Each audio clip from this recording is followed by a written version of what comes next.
మంగళగిరిలో రేపటి నుంచి ప్రారంభం కానున్న ఆంధ్ర ప్రీమియర్ మ్యాచ్ల కోసం పోలీసులు విస్తృత భద్రతా ఏర్పాట్లు చేపట్టారు. జూన్ 24 నుంచి 30 వరకు జరిగే ఈ మ్యాచ్ల్లో సెమీఫైనల్స్, ఫైనల్ కూడా ఇదే వేదికలో జరగనున్న నేపథ్యంలో పోలీసులు ముందస్తు జాగ్రత్తలు తీసుకుంటున్నారు.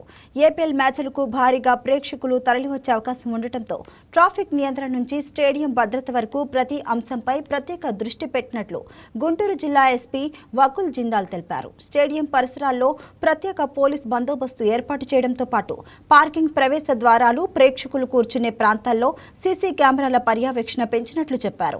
మ్యాచ్ల సమయంలో ఎలాంటి అవాంఛనీయ ఘటనలు చోటు చేసుకోకుండా ప్రత్యేక టీములను రంగంలోకి దింపుతున్నట్లు వెల్లడించారు. నమస్కారం. మంగళగిరి కాన్స్టిట్యుయెన్సీలో నవలూరులో క్రికెట్ స్టేడియంలో next 7 days Andhra premier league జరగనుంది. చాలా మంచి వాతావరణంలో పెద్ద ఎత్తున ఇక్కడ అరేంజ్మెంట్స్ చేయడం జరుగుతూ ఉంది. అదేవిధంగా పోలీస్ డిపార్ట్మెంట్ తరఫున కూడా పటిష్టంగా సెక్యూరిటీ అరేంజ్మెంట్స్ అన్నీ చేయడం జరుగుతూ ఉంది. అందరూ ఎవరైతే స్పెక్టేటర్స్ వస్తారో అందరూ కూడా ఇక్కడ విదౌట్ ఎనీ ప్రాబ్లమ్ వచ్చేటట్టు వెళ్ళేటట్టు అన్ని ఏర్పాట్లు చేస్తున్నాము.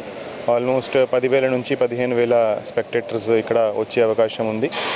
7 రోజులు ప్రతిరోజు 2 మ్యాచ్లు ఇక్కడ జరగని ఉన్నాయి. సో దానికి అన్ని ఏర్పాట్లు మేము పటిష్టంగా